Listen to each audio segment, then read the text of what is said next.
Hello, beautiful people. In today's episode with Nate Schmidt, we spoke and had such a great conversation about just the growth that we have both made from a mental standpoint and a self-awareness standpoint in the past 2 years. And if you enjoyed the episodes with Du or you enjoyed the episode with Tej, the first and second episodes, I think you're really going to like this one as well because we really spoke about our past, and we dived into business in the beginning, and we also dived into what I would call spirituality. And this was a really fun conversation for me, really enjoyable, and I learned a ton from this conversation. If you did as well, let me know on Twitter at HeyDannyMiranda. Let me know by sending me an email, danny@dannymiranda.com, and make sure you subscribe. You could do that on iTunes, Spotify, Google, wherever you listen to your podcasts. Without further ado, let's get to it. Interesting people, thought-provoking conversations, nutrition for your brain. Journey through the minds of the world's top performers and discover what it really takes to achieve your highest version. This is the Danny Miranda Podcast. So I am joined today by my good friend and just a general, all-around sweet dude. I'm so fortunate that this is the man who created the intro to the Danny Miranda Podcast. He wrote it out, and that is what you just heard. And I just wanted to take a quick moment to thank this man for not only writing the intro, but also coming on this podcast. So, Nate Schmidt, thank you so much for being here, brother. Dude, thank you so much for having me. I'm very glad that you pointed out that I did, in fact, write the podcast intro, because now I can add that to my resume. I'm a podcast intro writer now. I love it. So, for everyone who's not familiar with Nate Schmidt, tell people who you are so that they could just get a sense for what you've done on this planet so far. Yeah, man. So my name is Nate Schmidt. I'm 23 years old at this point. I am from North Carolina, a little bit of a Southern boy. And yeah, man, I'm kind of into a few different things. My short and sweet story, I suppose, is that I was, a couple years ago, I was in college and was just going to take the regular route and graduate, get a degree, get a job, and decided not to do that, and ended up dropping out of school and working basically to build my own online business. And from there, started out doing a couple different things and really focused in on e-commerce, on dropshipping, got really deep into that. And that was kind of what allowed me to, initially support myself financially.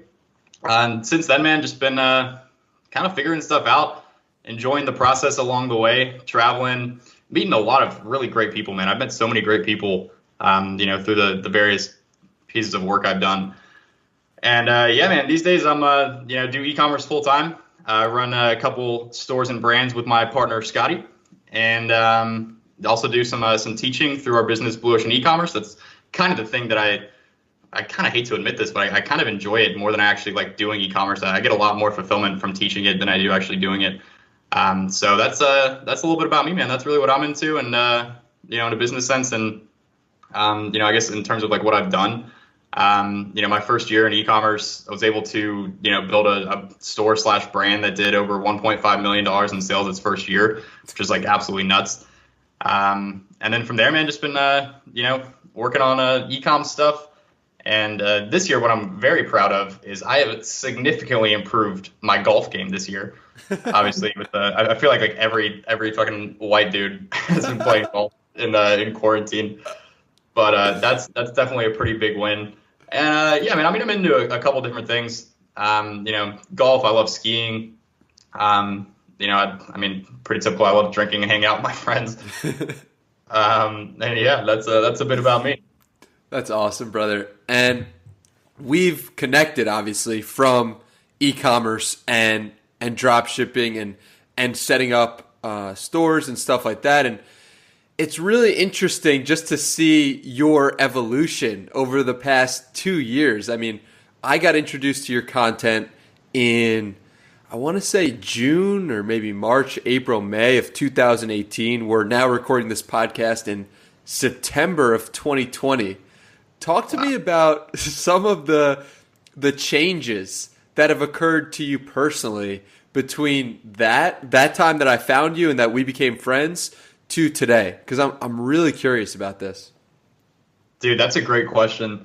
So I think, back when we first met, I was definitely, like, in terms of like my personality and stuff, like I was way cockier and I was like way more arrogant, like just more of a dickhead in general, honestly. Very like self-aggrandizing, and dude, I was all about myself, man. I thought that I was the shit. Like I literally thought that I was the fucking bee's knees. I was like, I just dropped out of college and, made enough money to support myself, made 6 figures this year. Blah, blah, blah. I was thinking that I was just the absolute man. So I'd say one big way I've changed since then is I've definitely gotten a lot more humble. And I think a big part of that has been meeting and talking with people who have just done way, way, way more than I have so far in this life, and just seeing the way that they act and realizing that like even people who are multiple steps ahead of me aren't super cocky and don't act like dickheads and really just are just like pretty normal people. Don't really think too highly of themselves. So I just realized that I was kind of like, I just looked like an idiot, like thinking I was like just the absolute fucking man. Obviously, I think that there's an element to that confidence that, I still have. And I think that's really important, but I think there's definitely a pretty fine line there. So I think that's a pretty big one. I would say in general, I've gotten more wise. I think I was definitely like, I mean, dude, 2 years ago, I had just turned 21 and I had barely had, any real life experience, and going from that to, now having lived on my own for a couple of years, having run multiple businesses for a couple of years and just doing my thing. I think I've learned a lot, man. And I've definitely gotten, like, I almost feel like I'm like some old soul or some shit. Like I feel like I'm like a 40-year-old man in like a 23-year-old's body sometimes. But I think those are some of the main ways. And then also, I think I was also very focused on business back then. Like that was the only thing that ever actually mattered to me. And it didn't really matter if I sacrificed anything else in my life to focus on business. And I've definitely calmed down with that a little bit. And I've kind of realized the importance of some of the other areas of life, spirituality, relationships, even just hobbies, man, just having fun and not being too serious about it. Yeah, man. It's been such a pleasure to watch your growth as a person and your changing views, because you impacted me tremendously in 2018 in terms of just what you were like, probably the first person I looked at and was like, wow, this person is doing what I want to be doing in the next 6 months. Let me see how I could follow what he's doing and let me see how I can apply it to my own life. And it's been really interesting just to see you evolve and honestly grow. And it's been a pleasure. One thing that sticks out about what you were saying is that it's a quote that rings at me and is like, mid-tier success is the most, what was the quote? What was the quote? I think it's like mid-tier success is the loudest. Yeah, something like that. And it's so true, right? Like when you have a little bit of experience in something and you gain some success, you're like, wow, this is so easy. Like I could do this. It's so like, how could anyone not do this? And then you start to get really cocky. And I experienced that tremendously as well. And it's so true that if you know a little bit, you think you actually know a lot. And that's Dunning-Kruger, I believe. And it's just, it's been cool to see you progress as an individual and just follow you along the journey. Yeah, man. I mean, it's pretty cool to think about, our history, I guess. Like whenever you found my content, and then I think when I really got to know you was when you joined our Facebook FU Money program that we had going. Like you were like one of the, I think you actually might have been the first. Mm. You might have, there's like, there's a group of like 5 of y'all. And we worked with y'all really closely over that period. And we got to know, I mean, dude, the people from that group, a lot of those guys are, guys that I still talk to this day that I'm friends with, that I met I guess not every single one of the 5, but like you, Ryan, Michael, we've met up and met each other in real life and had a blast and done cool shit. And it's just, it's definitely very interesting to think about. I think your progression is just as interesting as well. because you definitely had a very, very unique experience with, getting into the business stuff and e-com and all that. And then, what you're on to now. I think it's definitely very interesting to think about. Yeah, and I love what you said before about just like you're kind of hesitant to admit that you like helping people more than you actually like what you're helping people about. And it's so interesting, right? Because it's like I related to that on such a strong level that I personally was just like, I'm not doing this anymore. I'm not doing e-commerce and I'm not going down that route. And it's just fascinating to see that I really aligned with you on just helping people, but I didn't know exactly how I was going to do it. And now we found the avenue, right? With this podcast and blog and whatever. Yeah, dude, it's fucking beautiful, man. And it's like, you probably wouldn't have that revelation without that experience, even though it wasn't what you ended up wanting to do. Yeah. You know what they say, all the things that happened got you to this point here. So yeah. And I was actually just talking about this before, was like, everything that you do is there to expand you, right? And you can like think that you're going down one path, and if you go down that path and you have a misstep, it's okay because it's there to expand you. And without that experience, I never would have gotten to know you. I would never had our friendship. I would never have met so many cool people or experienced so many cool things. So I'm really grateful for it, even though it's not what I ended up ultimately wanting to do, Yeah, man. I mean, I feel similarly about my whole college experience. Yeah. Because, I didn't end up finishing college. I ended up dropping out before I graduated. But without that experience, I never would have met the people that, basically introduced me to the world of online business in the first place. There's just so many different little things, man. It's kind of crazy to think about at any point in your life, seemingly minor decisions that you made at some point, completely changed the path of your life and completely, made things way different than they would have been if you hadn't just done one little thing. Mm-hmm. Absolutely. So talk to me a little bit about, let's rewind to like when you were just leaving college. And it seemed like from my perspective that your success was somewhat overnight, right? It happened so quickly to me. I was following you maybe in March of 2018, maybe April, but it seemed like you just came out of nowhere and all of a sudden you had like 3,000 followers. And I was like, whoa, like that's a lot of followers. Like this dude, he's going to New Zealand, he's traveling. Like maybe that's not the beginning of the story, but take me to where you started and take me to that moment of being like, I'm dropping out. I know we've spoken about this, but I want people listening to get this story for sure. Oh, dude, it's a good story, I think. It so is. In terms of like, I guess, we'll get to the day that I dropped out, a little bit of background leading up to that. It was basically just, I was in school. I'd been in school. I did my freshman and sophomore year of college, and it was a fucking blast. I was in a fraternity. I was partying all the time, drinking like 4 or 5 nights a week, going out all the time, and it was great, man. I mean, I had an absolute blast. But I kind of realized, like, after my sophomore year, my parents basically, I was fortunate enough, my parents paid for my first 2 years of school, which I'm, extremely thankful for, because that's not something that everyone has. But after the first 2 years, they were kind of just like, all right, well, now you got to start taking out student loans. Now you're kind of on your own. They didn't, just throw me to the wolves entirely. They were still supporting me and helping me pay rent and stuff. But I had to start paying for my school. And that was when I kind of realized, like, oh shit, this is expensive. And I don't really even want to do anything with my degree anyway. Like I've always kind of known since I was a kid that I wanted to be an entrepreneur. I wanted to work for myself. I've never been very good at listening to people. And, kind of growing up, I was fortunate enough that my parents, at one point, they both actually owned their own businesses that didn't last forever. My dad's business ended up going under. But, I grew up in that kind of environment where my parents had the freedom to make their own schedules and kind of do what they wanted to do.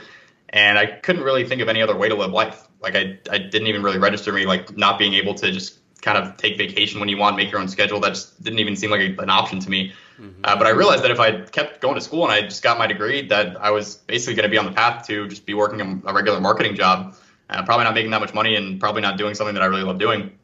So that was kind of when I started realizing, like, all right, I need to figure something else out.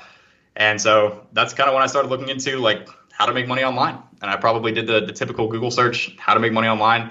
And, eventually through, I'm not exactly sure how this happened, but I was exposed to some different resources. I think my roommate at the time, one of my roommates, he showed me Wall Street Playboys, the Twitter account, which is really my introduction to the entire world of, I guess, what we people call now like money Twitter or whatever the hell you want to call it. So that was kind of how I found that, and then from there I just found different people, found Ben Settle, figured out what copywriting was, and that was kind of how I got started learning about copywriting. And then fast forward to when I actually dropped out. At that point, for a couple of months, I'd been learning about copywriting. I'd been spending like all my time in the library or in my room on my laptop, and all my friends were like, "What the hell are you doing, dude? Why are you always in the library? You don't hang out with us anymore." And I would just, kind of come up with random excuses. I didn't really want to explain to anyone what I was doing because I knew that no one would really understand it. So I did that for a couple of months, learned a lot, and then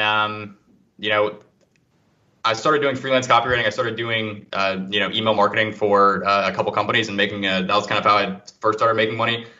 And then once I had that, that allowed me to save up enough money to be able to try dropshipping and try ecom. So I did. And, I built a few stores, and the first store that I built that I actually ran ads for, and I made my first sale, it was somewhere in January of 2018. I made my first sale. It was for $6.95. I spent like $23 on ads to get that sale, so it was not at all profitable. But when I saw that sale come in, I figured that if I could make one sale with very limited knowledge or experience, like just kind of trying my hand at it in like 2-3 weeks, that if I dedicated a lot more time to it, then I could probably make a living from it. So I called my parents and I was like, "Hey guys, I want to get dinner. I want to talk to you guys about something." And basically that very same day that I made my first sale with ecom, I convinced my parents to, quote unquote, let me take a semester off school. I basically framed it as, give me a couple months. Let me see if I can do this on my own. If I can support myself, great. I'm basically can do whatever I want at that point. You guys can't really tell me what to do if I can make my own money and support myself. And if I can't, then I'll just go back to school. I'll finish up and, I'll do what you guys want me to do. So that's basically how it happened. And then, dude, the day I dropped out, man, like the next morning, I woke up at 6 a.m. fucking excited as shit. Mm-hmm. And I remember that morning I went to the library, and I have a recording of a video somewhere on my phone. Like I was documenting it a little bit, like talking about like, all right, this is day one. Just dropped out of school. Gonna go figure out how to fucking make money. And so that's basically what I did, man. And I worked my ass off for a couple months. And, it ended up turning into something that actually worked. And I had my first profitable store. And, was able to scale it to like 30K a month revenue within the first couple months, which was like 8 to 10K a month in profit. And that was when I was like, all right, well, I can support myself now. That's more than plenty to support myself. And then that's when I booked a one-way to New Zealand and figured out that traveling was not as fucking cool as I thought it was going to be. I also didn't check the weather before I booked that flight, and I didn't realize that it was like the middle of winter there, and it was cold and rainy every day. So it was like pretty miserable. And I also realized going down there that like I thought I wanted to travel and just kind of fuck around and like not work that much. But then I realized by doing that what I really wanted to do was I wanted to work on my business, man. Like that was the thing that I'd really fallen in love with. I'd really gotten addicted to it. And that's basically the story. Yeah, bro. And what sticks out to me about that is just the last part of you thought that what you wanted was to sit on a beach, and what you actually realized what you wanted was to put in the work. And it's something that took me probably until I did 75 hard to realize that we don't actually want the comfort. The comfort is great, and it's great to schedule in relaxation. It's great to be comfortable at some points in your life on vacation or whatever. But it's like what we actually are after is doing the work. And if you are fortunate enough to find something that you love doing, like, starting your own business or working out, like, just keep doing it. Just keep going, because in that grind, there is wisdom. Dude, that's what it's all about, man. I mean, I think life's all about finding that thing that you could just pour all your time into, that you absolutely fucking love doing. And, I was fortunate enough to find that at a pretty young age. And I mean, who knows? It might change throughout my life. Maybe there'll be something else that I end up enjoying more. Maybe I'll, my love for, for marketing and for ecom and business and stuff will die down. Who knows? But I feel extremely fortunate, man, because I wake up in the morning and I'm excited. Like, there's good days and bad days. And some mornings I wake up and I'm, feeling shitty or, feeling down for whatever reason. But most of the time I wake up and I'm fucking pumped, man. Like I can't wait to do what I get to do. And then it's honestly even now it's still pretty crazy to me that I get to do that. Like I get to wake up and just kind of spend my time mainly on just like creative projects that I actually really enjoy. Yeah, it's just crazy to me that all this started for you really 3 years ago, and our relationship and friendship started 2 years ago, basically.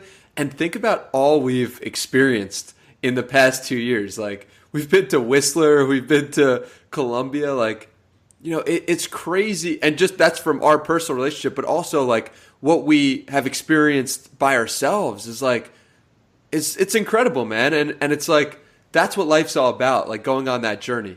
It's really exciting stuff. Yeah, dude, it is, man. It is. And for me, it's really all about like the thing that gets me off is the freedom of being able to do that. Like when I booked that flight to New Zealand, I did it like 2 days before I left or 3 days before I left. And I didn't even check the weather because like that was the entire reason that I wanted to do this in the first place. Like I wanted the ability to just fucking do whatever I wanted to, whenever I wanted to do it. And sometimes that, is not the best idea. But it was just like the ability to be able to do it. That was what was like, that was the key thing that I really wanted. And then when I got it and I was like, okay, well, this is cool. Like I didn't really want to do it that bad. I just wanted the ability to do it. Yeah. And that was good to know. And that was a very big, learning life lesson about myself. And, I'm super glad that it happened that way.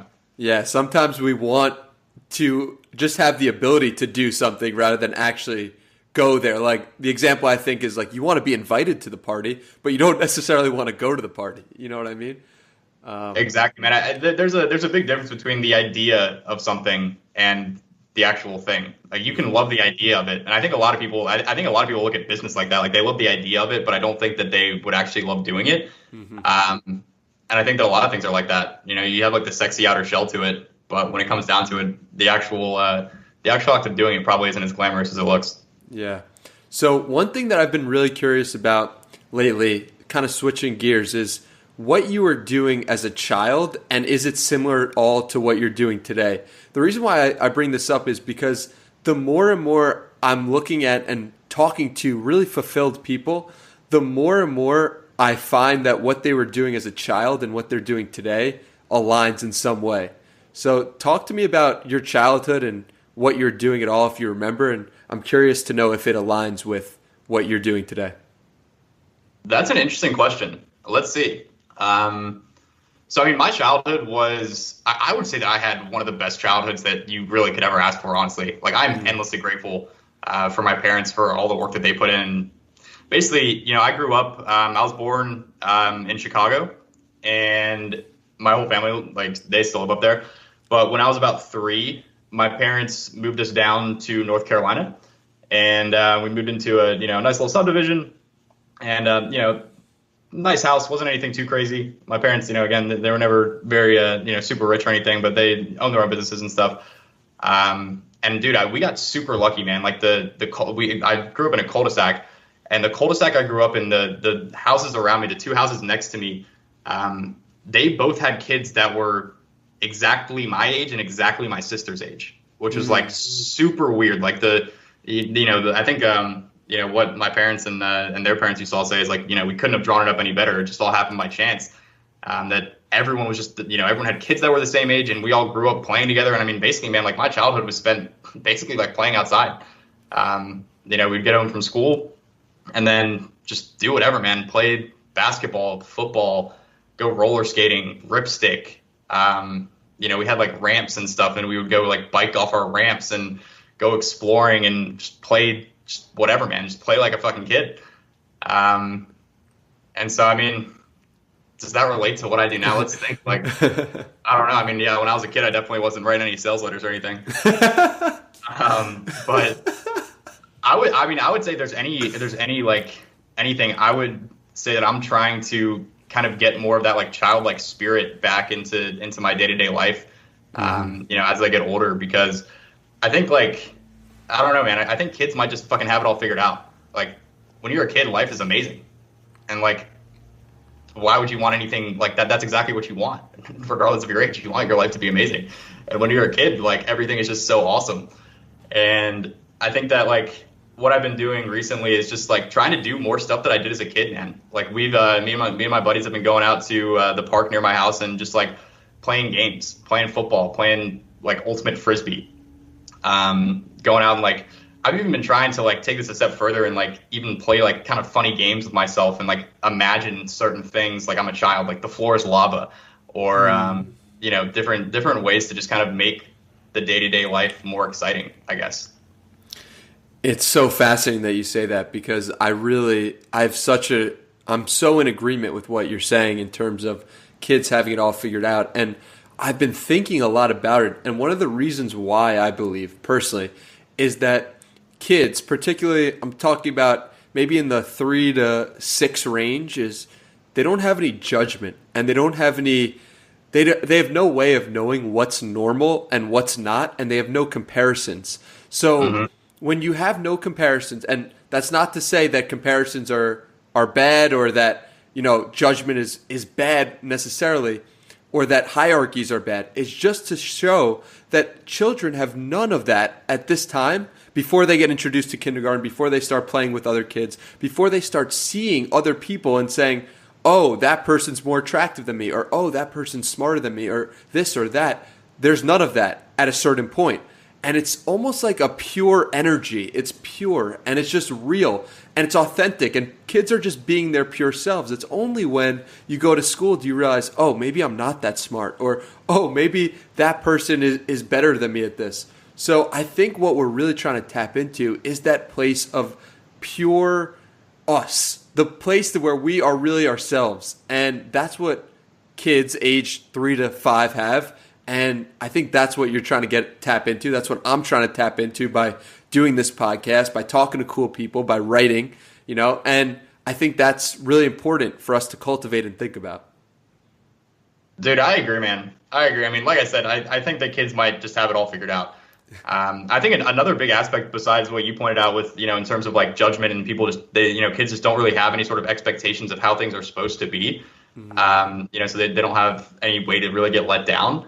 I think kids are just like eternally present. Like you can't not be present as a kid, because there's nothing else except for whatever you're doing right then. And you don't have an attention span to like focus on a lot of different things. So you just kind of focus on whatever's going on right then and there. And as a kid, you're not worrying about the future. You're not thinking about the past. You're just you're living there and just like enjoying it and playing and just like experiencing life, I suppose. Wow. Yeah, I never thought about it from that perspective, but it certainly is true.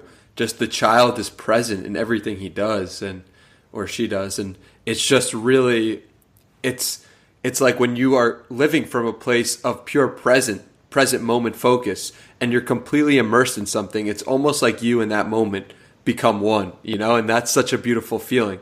So talk to me about a little bit of how you've become more in touch with the present moment.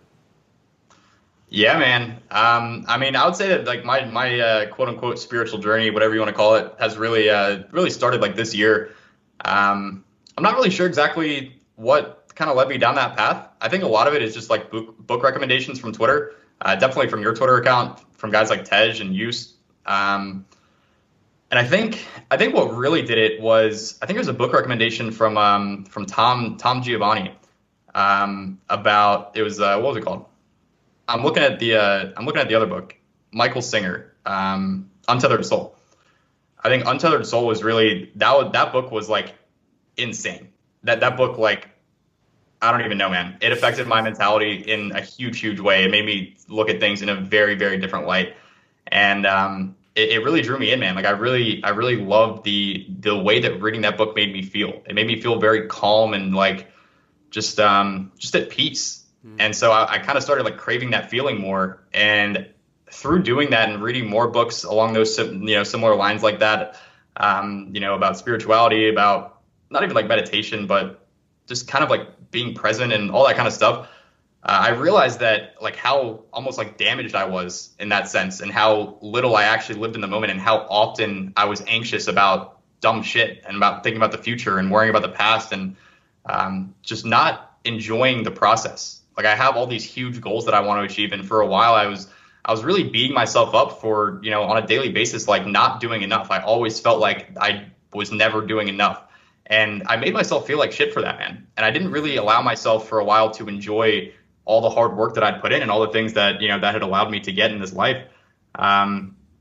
So I kind of went down that rabbit hole and just started reading these kinds of books. The Surrender Experiment by Michael Singer. I'm trying to think of some other ones I've read this year.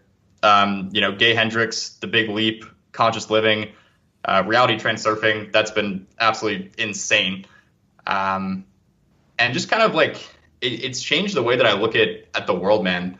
And it's made me such a more level person. And I think that, like, there are so many things in this world that we can't see and we can't touch and we can't really prove them. We can't really explain them, but they're there and they largely determine, our lives and the way that things happen. And I think that if you can kind of get in touch with that and go with the flow of life and not try to be fighting against it or just kind of letting it take you on its, journey, if you can kind of like use it to your advantage, I think that's huge, man. And I think that being present, that's one of the biggest things that I've really, I've really learned. And it's simple, man. I mean, people like, I think there's a tendency to overcomplicate it, but I mean, you just got to remind yourself like, yo, what's going on here, man? Like, what are you doing? Like, how are you feeling? What's the temperature out? Do you feel the sun on your skin?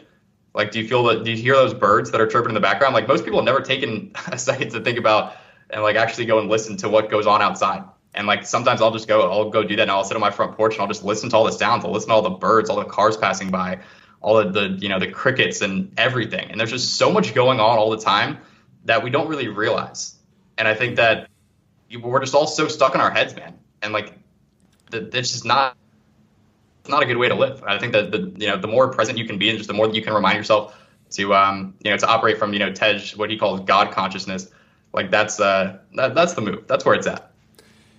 It's really incredible because we didn't, that we know, choose to be here. You didn't give yourself the breath. You didn't give yourself your heartbeat. Maybe you did. What do we know? But like the point being is that we take so much for granted in life, and we take the nature for granted, and we take our surroundings for granted, and we take for granted just like where we're born. And like, me and you raised by great parents and raised in great families. It's like, that is enough to be grateful in and of itself. That's enough to thank life, thank God, thank the universe, whatever. But then it's like, oh my God, now you get to talk to cool people. Now you get to be in nature and really appreciate what it is. Like, I think we spend so much time, personally, I spend so much time just in my head, on my phone, trying to get to things. And it's like, it's really crazy what can happen when you just start to love yourself, love this moment, and just feel love for everything. Every situation that you go through, just feel love towards it. And what that changes you so much. That changes who you are. And it's just incredible and so interesting to me that we both came to similar conclusions, and we both started in similar places in terms of 2018 and got to currently, we're on the same page about this. It's fascinating to me, truly. It is, man. It really is. And for me, like, I think that we have different kind of motivations for it too. Like, I want you to tell me what your motivation is kind of behind it. But like, the one of my main motivations, besides it, making you overall happier, which is obviously, who doesn't want to be happier? Like, I think that that's kind of what all this stuff can help you do. I've almost, I see it now as a tool for increasing, my effectiveness in terms of business, because it makes you way more level-headed. It makes you make better decisions. It helps you detach yourself from the outcome and just see things from a very objective point of view. And I used to look at it as like something that I had to do, like as an annoying thing to like, work on. And now I see it as like just an essential part of my own, I guess, like self-care to make sure that I can fucking perform at the highest level possible. I love that. I mean, it's all about using these principles and using these teachings and really just applying them to your own life and applying them to your own circumstance and trying to figure out how can I best use the information that I've been given at this time and try to use it to help myself the most. And it's amazing what you're doing. It's amazing how you're using it in business. It's amazing how you're using it for your mind and to make yourself more present and peaceful. Yeah, man. I agree. And I think, I guess I kind of left this out when you kind of asked me about like my experience with, spirituality stuff.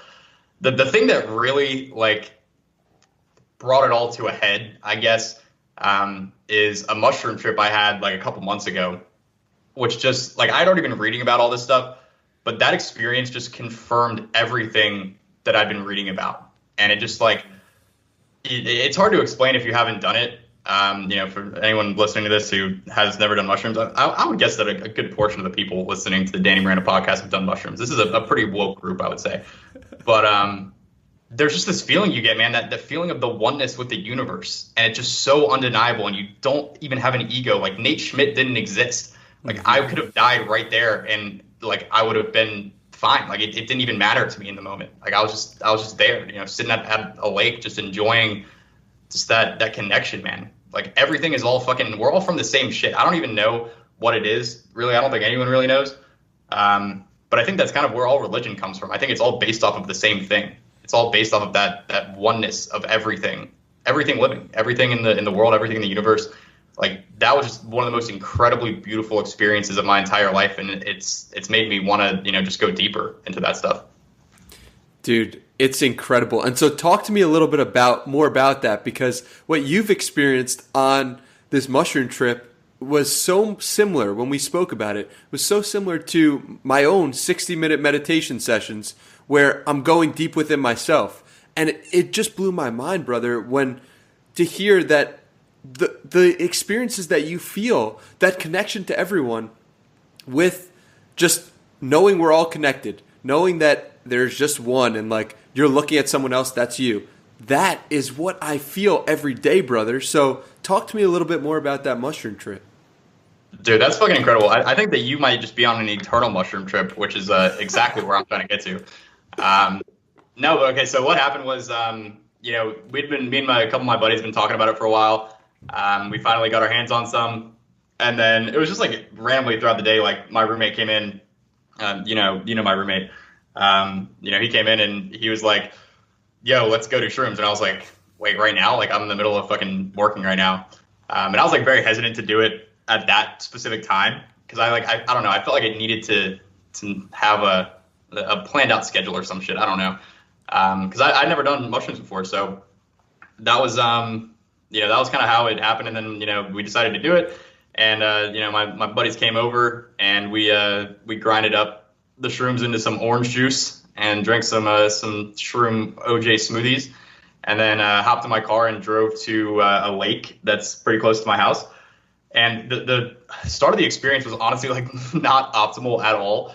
We start driving over there, and like halfway there, it just starts pouring rain, just like out of nowhere. The sky gets like pitch black and just starts pouring rain.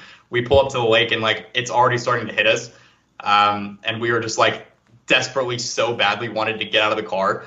So we park and it was pouring rain and we just did not care. We got out of the car, started, walking into the woods a little bit. And, from there we just like, it started hitting us and we just kind of sat down at the lake and just let it fucking flow through us, I guess. And one of my friends got sick and, he was thrown up for a little bit and then he ended up being okay. But I actually I kind of went off on my own for the majority of it because I almost found it like when my friends were talking to me, I almost found them talking like, I don't know, almost disrespectful, like completely unnecessary. I was like, dude, we don't need to speak words. I can literally beam my thoughts into your head right now. Like, and that's like literally like that was entirely possible. Like I looked at one of my buddies and he was like, I was like, what are you thinking about right now? And I forgot what it was. And I was like, is it this? And he's like, that's exactly what I was thinking about. I was like, holy shit, dude, like we're on the same fucking wavelength. Yeah. No way. And so I didn't want to talk at all, man. I thought it was just like the most incredible thing. I mean, it was so wild to look down at the ground and it almost looked like everything that was alive was moving as if it had life in it. Like it was just kind of ebbing and flowing and had like just these little bits about it that were just moving. Like it was like a tree swaying in the wind or something. Like everything that was living had that. And then I looked over and there was like an empty Bud Light can on the ground that someone had left there, and it just looked like a normal Bud Light can. But then anything that was like the earth, or that was a tree, or that was the water, or that was alive, like had that essence to it. And then from there, I mean, I kind of went into it like I wanted to get something out of it. Like I wanted to have some sort of spiritual development, figure something out about myself. And I didn't just want to go do it for fun. I wanted it to be, like a productive experience. So I ended up kind of going off on my own for the majority of the time. And, dude, I mean, it was wild, man. Like, it was absolutely wild. I was just sitting there, like, just no fucks, just soaking wet, bugs crawling all over me, and I loved it. Like, I would have never done that. And one of our buddies who was sober came out and, like, said hey to us when we were out there, and we were like, yo, sit down.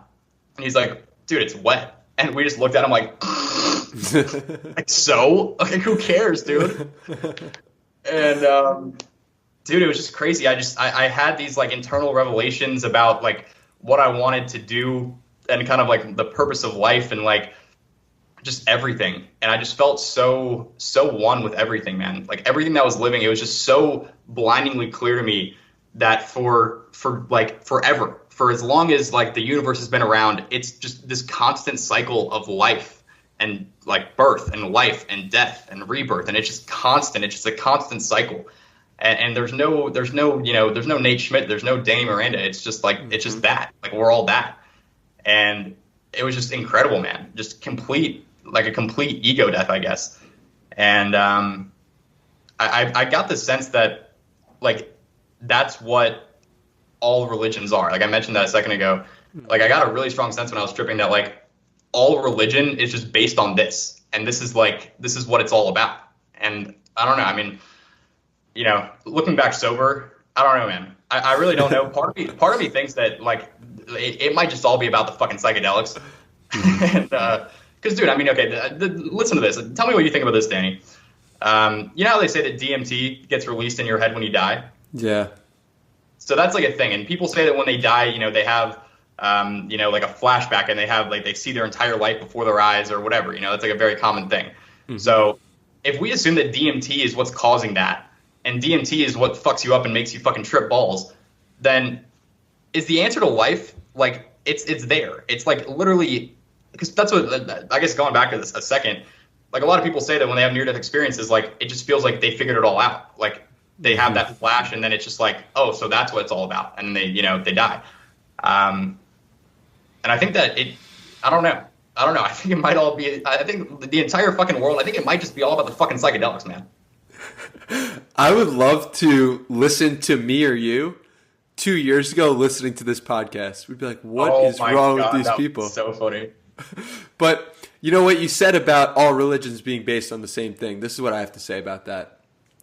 It's really incredible how often my parents will send me a religious leader, like a rabbi or a priest, and they'll send me a quote or a newsletter from one of those people and say, you know what, this sounds like you. And and I'm so honored and grateful that they say that. But it's really interesting to me because I believe what they're noticing is that person speaking with love. And when someone speaks with love, what they're doing is they're making two seemingly separate individuals, one in that moment. That's what love really is, right? So when you say all religions are based on the same thing, I agree. And it's all based on love. And that's why it's all, like, you look at the teachings of Jesus Christ, you look at the teachings of Muhammad, and you look at all these people, it's all about love. And what you have is priests and rabbis talking about this and talking in the sense of love.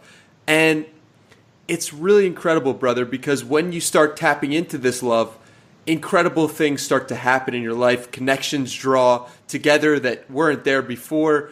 Weird coincidences happen that you could never have predicted. Like, brother, riddle me this. How is it possible that I wrote down right before, I had a phone call prior to this podcast, and I wrote down in my notes at 12:26 p.m., helping you become better at being you. That's what my mission is, basically. Helping you become better at being you. And this dude on the phone says, dude, you're just helping me become better at being me. And he said it 30 minutes after I wrote this down in my notes. How do you explain that? So, point being, it's really incredible, and it's really just about focusing on the power of love and loving yourself deeply, truly, and just saying, I love yourself, man. And then that gets presented to you in the external world, and you eventually start giving off love. And that's what all religions are pointing to, giving off love. Dude, I agree. I mean, I think that, that's like the highest form of like emotion of, of like feeling is like that pure love is like, there's nothing more powerful than that. And I think, I think you're exactly right. Like there's a lot of different flavors of it. And I think over the, the decades and the centuries, different interpretations have kind of been, they've been pointing in different directions for different reasons that have nothing to do with the, original source of it. And I think that, that's why a lot of it is, looked at in a weird way, because I think there's definitely some kind of like, I don't know, maybe like toxic aspects of certain religions and things that aren't really congruent with like the original purpose of it. Yeah. But I think that's what it's all about, man. I do. It's just that feeling, man, like that feeling of oneness, of love, of just like, just being there and nothing else mattering. Nothing else matters. Is that a word? Mattering? I don't know. But yeah, dude, like I've never felt anything that felt better than that felt stronger than that. Like that was the shit. Like that was it. Yeah. And you know what's really interesting is like, that's what I felt when you were originally mentoring me and teaching me in when I was going through that course, right? That's what you give off personally when you teach someone. You give off love, and people are attracted to that. And the reason why is because you are helping them. You're getting something, but you're also giving. And when you're giving, you're feeling that love. So that's what it initially drew me to all your content and everything you do is you're approaching business with love and giving to others with love. And that's such a powerful thing.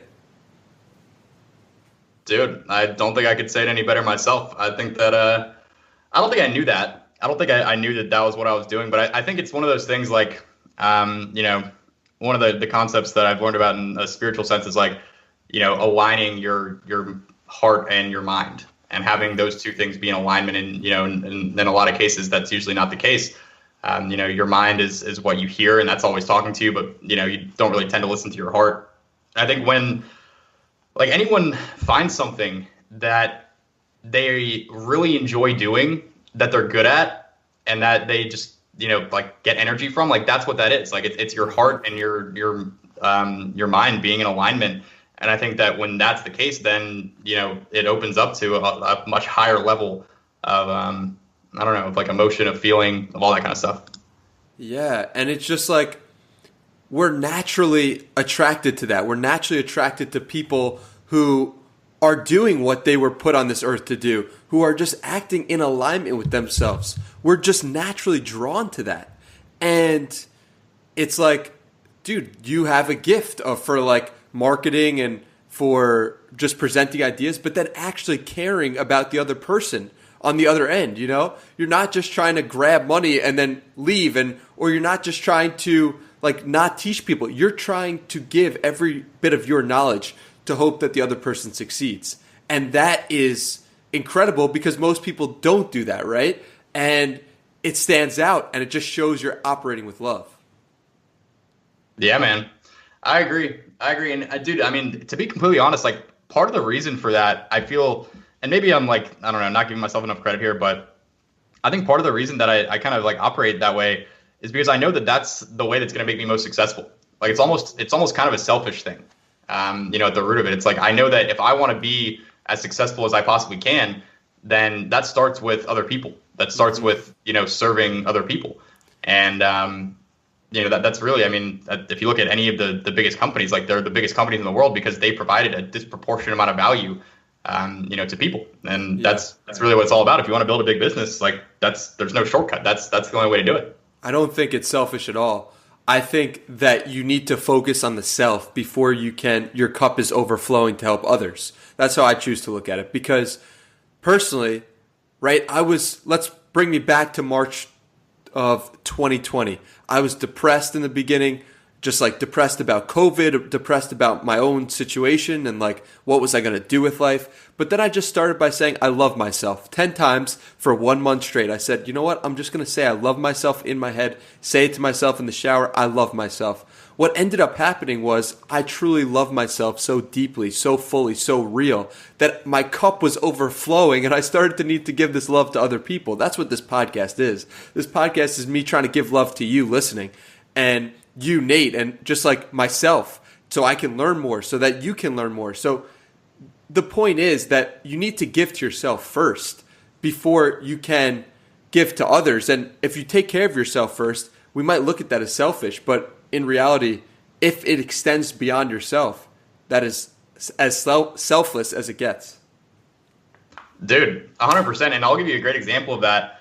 Not this week, but last week, I was very much focused on all this kind of stuff that we're talking about here, on being mindful, on being present, on love, and just, focusing on actually taking some time to, I guess, quote unquote, meditate, and, read books and all that stuff.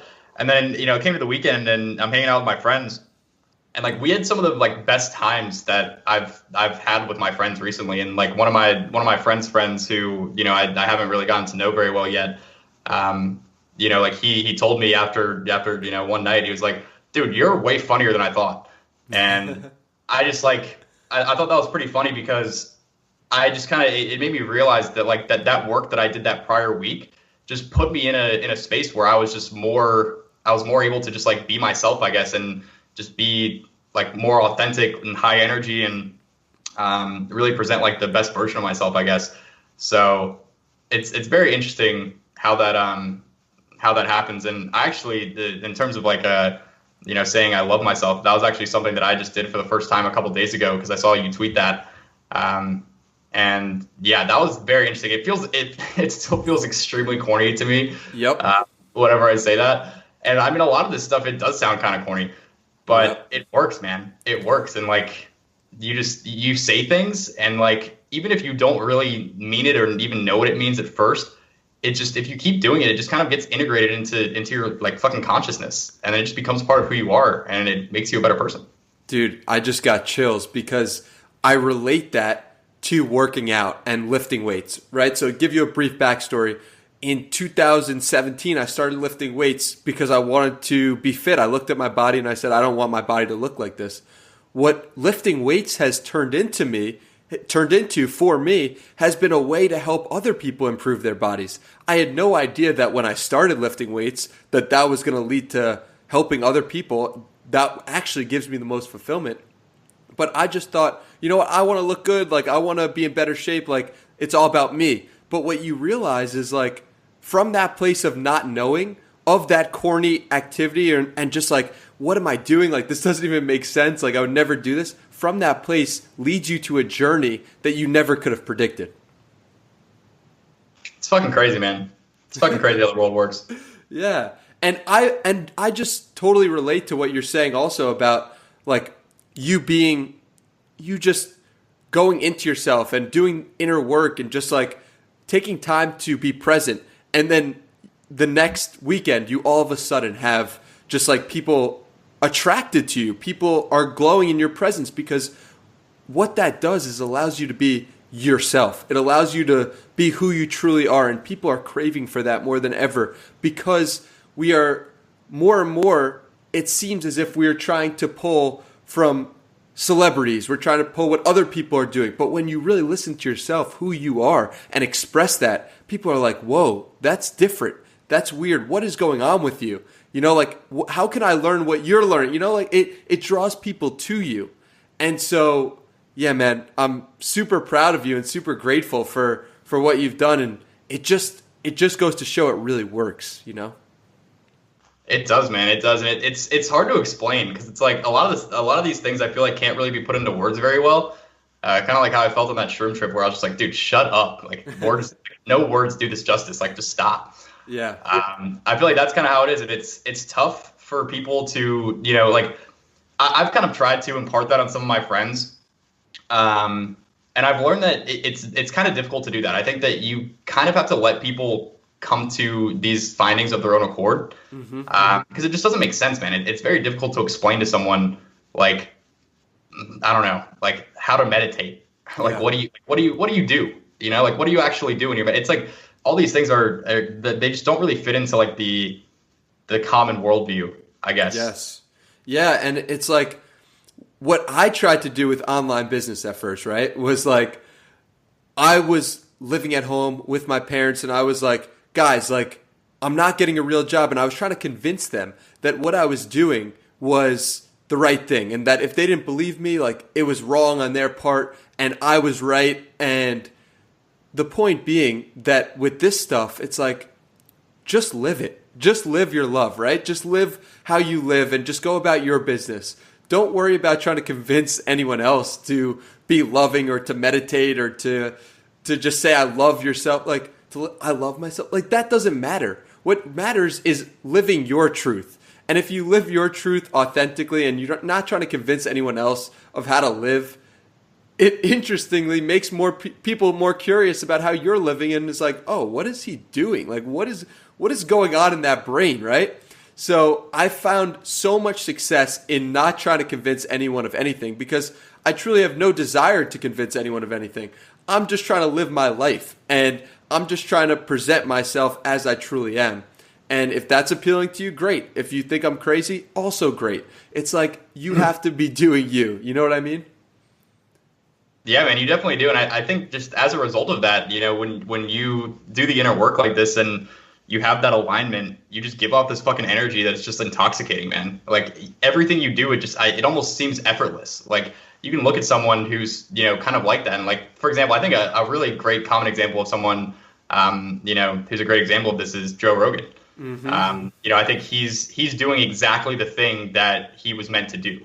And he's really good at it. And it's just effortless for him. Like you look at him and you're like, dude, he has the fucking best job in the world. He makes, you know, tens of millions of dollars a year just from talking to people. But, you know, you don't really think about that. It looks so much easier than it probably would be for anyone else because that's just his shit, man. Like he's just aligned. He's aligned with, you know, the fucking universe, the stars, whatever you want to call it. And, you know, as a result, he's able to do amazing things in what looks to be, you know, a pretty effortless way. Yeah, and one thing I want to touch on is just the importance of the work, right? Because Joe Rogan, what we're looking at today, is 10 plus years of recording podcasts, over 1,500 episodes or something crazy that he's recorded. And it's like, yeah, no shit, it looks effortless. Like, no shit, it looks like he's in alignment because he's been doing it forever. And the thing is, he's giving himself love every time that he records a podcast because he's learning more, he's expanding more, he's practicing his art of conversation. And it's like people are scared to start things sometimes because they're like, well, I'm not Joe Rogan. Well, of course you're not Joe Rogan yet, you know, because you haven't put in that 10 plus years of work in that area, plus have other areas of expertise. It's like, if you want to give yourself love, then just start putting in the work like Joe Rogan did episode 1 and have zero expectations of becoming Joe Rogan or zero expectations of becoming anything that you are right now. Just do you and just follow the path and be in alignment and just try to do the things that you need to do every day. So that's what Joe Rogan does. He just does the things he knows he needs to do. So I got so much love and so much respect for that man. Oh, dude! I mean, he's the absolute fucking man. We have like an ongoing joke with me and a couple of my friends where it's like anything Joe Rogan says is like fucking law. If he says it, then it must be true. And that's it. Yeah, and we're like looking at him like he's 53 years old. He's been putting in work for the last 30 years, basically. Like that's what we're looking at. And obviously, to him, it didn't feel like work at times, and other times it probably felt awful, like telling jokes to people that no one would laugh at, and like, where's this going to lead, and like, why am I doing this? And like now, he's a guy who, you know, millions are watching because he just was willing to go through the hard times, stay on the path, keep going. That's what life's all about, brother. Dude, I agree. So I'm actually curious to hear from you in terms of like, you know, getting to that point. What do you think are like the actual pieces of inner work, like on a daily basis, what do you think are the most effective things to be doing, to be able to kind of reach a higher state like that? Joe Rogan or just someone listening? Just in a general sense. In a general sense, like getting more attuned with, with I guess just what you want and, finding that thing, and just like in terms of like, meditation or doing research, or, what do you think are those kind of like, general important things? Yeah, man. So first off, I think it's important to listen to yourself and to carve out time every day to listen to yourself. The example I like to give is like, you could be listening to yourself whenever you feel like it. You could be just taking a shower every day but if you don't set aside time, that's like going on a run whenever you feel like it. Oh, I'm just going to take a shower and listen to myself whenever I feel like it. If you're meditating for a specific amount of time, right? So start off, if you've never meditated before, maybe 10 minutes, 15 minutes, and do that daily and commit to the practice daily with zero expectations of anything, zero expectations of being in alignment, zero expectations of whatever. Just, you're like, okay, Danny said to do it for X amount of time. I'm going to try it for 3 months. 15 minutes a day for 3 months, and you won't go to sleep one night unless you've done your 15 minutes. That's how you have to approach it. Like, this is a very serious thing. From there, I would also reach out to someone who you look up to, who you believe is in alignment, because that person has probably been through a similar journey.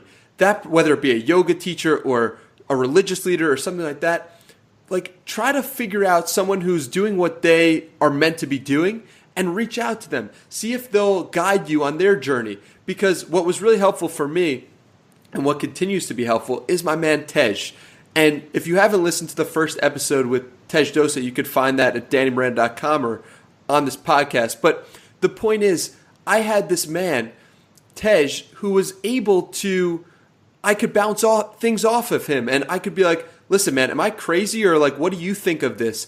And to have him as that guide, and to know that he had been on a similar path, allowed me to feel as if I wasn't going insane by being like, yo, I love everything. Yo, I'm in nature all the time. What's good with this? Like, he gave me the ability to be me by just reassuring me basically that what I was doing was normal and that I was going on the right place, and I had him to look back at. So the two biggest things being commit to a practice daily of listening to yourself, aka meditating. Set a timer for 15 or 20 minutes every day and do that for 3 months and report back results. And 2, try to figure out someone who is in alignment and like just attach yourself to them and try to text them and try to figure out and ask them questions. And those are my 2 pieces of advice. I love that, dude. I think that's really solid. That's something that I've been struggling with personally, is I haven't really made it enough of a priority where it happens every day. Mm-hmm. It's kind of like it happens some days.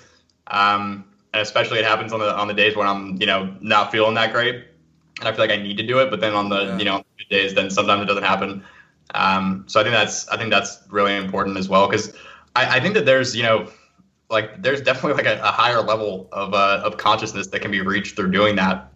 And, almost maybe like a shroom trip, but sober. I think that's kind of the goal. So that's some really good advice, dude. I like that. Well, it's so similar to anything else, right? It's like, yeah, if you want to be fit, you have to work out 4 times a week. You have to eat healthy. You have to eat clean, or just like follow a diet. And you have to do it every day. You have to follow that diet every day. And you could slip up once or twice, here and there. But if you don't commit to that practice, if you're not like, this is going to be me now, I'm going to meditate 15 minutes. And I do it in the morning, right? So mornings, like, nothing can interrupt that. There's nothing can come up. And it's just the easiest for me to be like, all right, I'm doing this in the morning, listening to myself in the morning. And it's super helpful. And yeah, man, I just think that committing to it as a practice is really important as well. Because it's like you could just, if you do it when you feel like it, imagine if you were just doing business when you felt like it, right? You'd be like, this isn't going to work. But if you start to make that a priority, good things are going to happen. At least good things have happened to me. So when you say listening to yourself, what does that entail in terms of your meditation? Like, because obviously, I think the common view of meditation is kind of like just trying to think about nothing. Is that how you look at it, or do you have a different outlook of kind of what you're trying to accomplish through that? Yeah, so what I'm trying to accomplish is to be more aware of my thoughts. And the reason why you focus on nothing or you focus on the breath, for me personally, I've only been meditating for 1 year, right? Like, I'm not an expert at this. I don't know everything there is to know. This has just been my experience. But the reason why you focus on nothing or the breath is so that you can be aware of when your mind goes to other thoughts. And if you can be aware of when your mind goes to other thoughts and draw yourself back, well, then you could be aware of your thoughts in other situations. So that leads you to the place of understanding that the goal of meditation is not to just stay on nothingness. The goal of meditation is to let your mind wander and just be aware of that. So there's no being good at meditation. There's no being bad at meditation. There's only just the practice. And you should not under any circumstance feel as if you're bad at meditation, because it's not possible. Your mind can be wandering during meditation. That's completely fine. Just notice that and bring yourself back and try to, as you go through the practice, do that in your normal life. Notice your thoughts as you go through your day. Be like, oh, Danny is speaking into this microphone right now. Or, oh, Nate is listening right now. And try to think of that and try to think of yourself in third person more often and be aware of what you're thinking. So, yeah, that's kind of how I view meditation. Okay.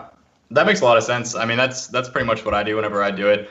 I've also been kind of trying to, like, I don't know, instead of like trying to think about nothing or like focus on my breathing, because I've done that, and I don't know, I feel like the breathing is like, it doesn't help. Like, if you focus on your breathing, I feel like it almost doesn't help as much, because it's pretty easy to focus really hard on your breathing and like not really think about that much stuff. I feel like, at least it is for me. When I've been meditating, I've been kind of like trying to imagine, like, I don't know, it's so hard to explain, but it's just like this deeper level. Like, I imagine like kind of going inside myself and like just falling through the different layers of like, you know, my physical self and like my feelings and emotions and thoughts, and then like getting to like this just like area of just fucking blackness where it's just like, that's where everything is. And just kind of like trying to like sit in there and just imagine just kind of being in there and just like not really thinking about anything. So I thought you were going to say I was thinking of my shrooms trip. I thought that's where you were going to go. So do you think of that at all? I do. So it kind of depends on like the I'm doing, I guess. But yeah, sometimes like I do that, and then I try to just feel that oneness of everything. Mm-hmm. And honestly, like talking to you about this, I think I've kind of come to the realization that I need to spend a lot more time doing that, because I definitely like made progress in kind of feeling that feeling, because it's very difficult to feel just like on a regular basis, like just sober. You know, you're not going to feel like that fucking amazing feeling of love and oneness, you know, just on like a daily basis without doing anything. So I think I probably need to do that more often and just like kind of feel that. I don't even know. I just kind of imagine it as like just this flowing of energy, just like through everything, and just kind of that and just like feeling you're part of that, and just trying to like kind of let go of, you know, of Nate Schmidt or Danny Miranda and just like be that, you know? Yeah. And it's so interesting. The reason why I bring up the shrooms trip and whether it felt like that at all is because they did research. And in the book, How to Change Your Mind by Michael Pollan, I highly recommend that book for anyone interested in this topic. They talked about, I hear you typing on the keyboard. Hey, what was his last name? Michael what? Michael Pollan. Pollan. Pollan. Anyway, I'm going to butcher the exact research they did, but there was a scientist who measured people's brain activity, and they had people in a normal state, and then they had people meditating. And what they found was the people meditating drew more connections than the people in a normal state. But what they found, very interestingly enough, was when you remember your psilocybin trip, you are in a more connection state than you are when you're meditating. So very interesting research. And I don't know enough about it, but I will link that book in the show notes. Regardless, it's really cool to think about that you were at a place when in your psilocybin trip that you could then go back to that place and remember it, and you could have those effects just from remembering that trip. Dude, I hadn't even really thought about that. I hadn't like heard about that research or anything. That's definitely very interesting. It's just, dude, I mean, the entire topic of psychedelics is just super fascinating to me because we really have no idea like what the fuck they are. Like this shit just grows from the ground naturally. Like we don't even make it. It's just here. And like I feel like when I did that trip, I had this very strong feeling towards the end of it that it was put here for a reason, and that it's something to be not taken lightly. It's something to be like held in very high, respect and regard. And it's like a tool. It's a tool to kind of like, I guess, like force yourself into that kind of like that state of thinking and that state of being. But it's somewhere that you can get, just by doing the work. And I think that's kind of the goal. Cause I mean, dude, that feeling is like, there's nothing better than that. Like I literally to this day, just like feel like that's probably what it's all about. And I think that, obviously you can't just be fucking running around tripping shrooms 24/7. So I think you got to do the inner work, and you got to kind of get to that state, just as a natural way of being. And it's fucking tough, man. It's fucking tough. I mean, I don't know about you, but like for me, it can be very difficult sometimes to just sit down for 10, 15, 20 minutes and just not do anything and just try to meditate. Like it's tough. Mm-hmm. It's just funny because like you're literally doing nothing. So like it should be like the easiest thing in the world, but it's not. It's not easy at all. But I think it's worth it. I think it is, and I think talking to you, man, I think I need to make a more concerted effort on that. It's like going to the gym. It's the same thing as starting a business. It's all the same, brother. It's all just about doing the thing in the beginning that sucks, that you're like, wow, I'm really going to the gym right now and I'm lifting this weight and I'm so weak. That's how you feel, right? Like your mind is going all these places. You feel when you're meditating for the first few times, my mind is so weak. Why the hell am I doing this? There's no purpose. And what's so interesting is that as you do it more and more, you start to realize like, oh my God, this serves a purpose. This helps me in my daily life. And I'll just give you guys a quick story about Ram Dass. And I don't know how true or accurate this story is, but I heard it and I have to retell it. Ram Dass went to India and he brought LSD or some psychedelic, and he brought it to monks, people who had been meditating for all their life, and he gave them the LSD, or he gave them the mushrooms, and the monks didn't do anything. They weren't tripped out of their mind. They had no feeling, no nothing. They were like, what is this? Like, there's no big deal. Could you imagine if that story is true and the monks were simply operating in the state of oneness and love for everything their entire lives? Dude, I remember I think you told me that like last time we talked on the phone, and that just blew my fucking mind, man. Yeah. Like, I feel like that there's a very good chance that that's like entirely true. And like, dude, I don't know, man. Like, at the risk of sounding like some fucking crazy hippie, I think that's probably what it's all about. Mm-hmm. Yeah, man. I'm with you. And it just goes to show how little we know.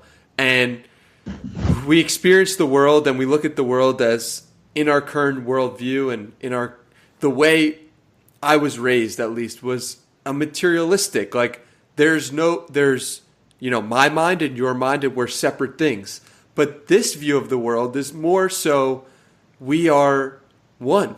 And that is hard for us to wrap our mind around, as if we're different waves in the ocean. I like that analogy because it makes a lot of sense to me. It's like, what if me and you, and what if me and the plants, and what if me and the trees and nature, what if we're all just the same thing expressed differently in energy? Hard to wrap our minds around, but certainly feels true from my limited vantage point.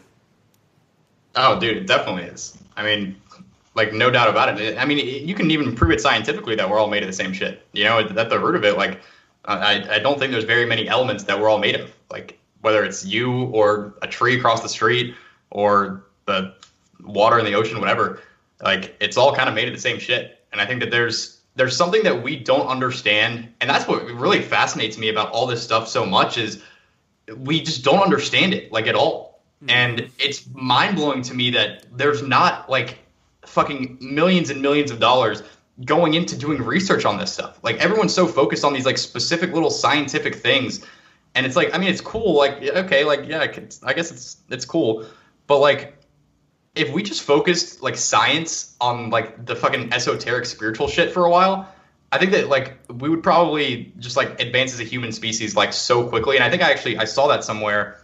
I think it was a quote from Nikola Tesla who was saying something like that. Like, you know, the moment that we focus our science on the spiritual or esoteric or something like that is like the moment that we will make progress at a rate, you know, previously unheard of or something. Yeah, and Tim Ferriss is doing great research and help leading great research for, I think, Johns Hopkins in that he's funding or something like that. But yeah, it's definitely an area that is getting way more attention recently.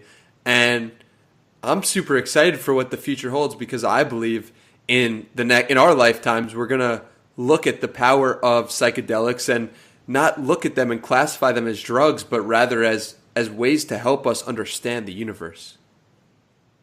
Dude, that was like, I feel like that could have been like the intro to a movie or something right there. That was fucking. But yeah, I mean, dude, like I hope so, man. I hope that gets more attention. It definitely has recently. I just think that people are so averse to anything that they can't see or that they can't prove. And like, you can't prove any of this shit. Like there's, I mean, maybe we'll figure out some ways or something. But you know, as it is currently, there's no way to prove that everything that we've been talking about for the last like hour is anything more than you and me being fucking insane. So it's tough. It's a tough, tough sell. It is. But it's just so fascinating, man. Like just all the stories you hear, all these fascinating, you know, stories of people, even just people who have like taken shrooms and then like it's helped them, you know, get over PTSD and like it's like a legitimate, you know, medical, you know, like thing for certain diseases and stuff. And it's not very widespread, I don't think, these days. But honestly, man, I think like shit, like just about everyone should have that experience at least once. Obviously, if you have some sort of medical conditions where, I don't know, it might make you go even fucking crazier, then probably stay away from it. But I really Schmidt, doctor. Yeah, right. Yeah, I'm not a doctor. I don't play one on TV. But do mushrooms. No. But I just think it's wild, man. Like, it's just such a crazy experience. And, you know, I mean, on one hand, maybe it is just a fucking drug that just makes you feel good and makes you, you know, feel loopy, and that's all there is to it. Or maybe it's something a lot more than that. And personally, I'm definitely in the second camp. It's incredible stuff, my man. Incredible stuff. I think that's a great place to wrap this one up. Do you have any final pieces of wisdom to drop on the Danny Miranda podcast listeners? I mean, you are full of wisdom. You have experienced some real shit in your 23, 24 years on this earth. And yeah, dude, give us some wisdom. Give us with a final drop of wisdom. So I'm gonna say what I wish like I could tell myself like a couple years ago, which is one, like, you can basically do whatever the fuck you want in this world if you think you can do it. I don't think there's any sort of limits. Any limits that are imposed by yourself. And if you believe you can do something, I think you can pretty much do it. Like, it doesn't really matter what it is, how big or how small. You know, as corny as that sounds, I think that just about anyone is capable of doing just about anything if they believe that they can do it. And the second thing is, like, enjoy the process. Like, enjoy the day to day. Because I mentioned, like, I've been really tough on myself in the past, and you know, I've always kind of just had this like anxious feeling that I'm not doing enough, and it's prevented me from enjoying, you know, a lot of the things that I've been able to, you know, to achieve in this life. And that's what it's all about, man. It's all about the fucking process. And I still forget that sometimes, you know, today. And it's something that I have to constantly remind myself of. But there's no, you know, there's no fucking end. Like, you're not going to get something or achieve something and then suddenly be happy. That's just not how anything works. Like, you got to fucking enjoy it while you're doing it. And if you can find something that you really enjoy doing, then like do it. Like, that's really all that matters. Because if you can do that, and you can actually take the time to enjoy it, then you're going to be happy, you know, regardless of if you're making $50,000 a year or $500 million a year. If you really enjoy what you're doing and you can take time to enjoy the process, then you're going to have a really good life. Amazing, brother. Thank you so much for joining me. Thank you so much for dropping that wisdom. Where can people find you on the internet? Yeah, so there's a couple places. If you want to learn more about e-commerce or business stuff, marketing, that's kind of my thing. I create a lot of content about that kind of stuff. So you can look me up on YouTube. If you search Nate Schmidt on YouTube, I should be the first result there. You can find me on Twitter at Schmidt with a 7, SCHM7DT. And if you want to get on my email list, that's like kind of the place where I create the most in-depth content, I suppose. I send daily emails about marketing, about mindset stuff, about things that are helping me in my day-to-day life. And you can get on that. I believe the URL for that is like go.blueoceanecommerce.com/email. Kind of a long plug there. But I think that's in my Twitter bio as well. So if you find me on Twitter, you can get on it there. And yeah, that's about all the plugs I got. Awesome. And those will all be in the show notes at dannymiranda.com/Nate. Thank you again so much for joining us, and I look forward to having you on in the future. Peace. That was my conversation with Nate Schmidt. If you enjoyed this episode or you didn't, let me know on Twitter at HeyDannyMiranda. I love hearing your feedback. I love learning about what you enjoyed about it.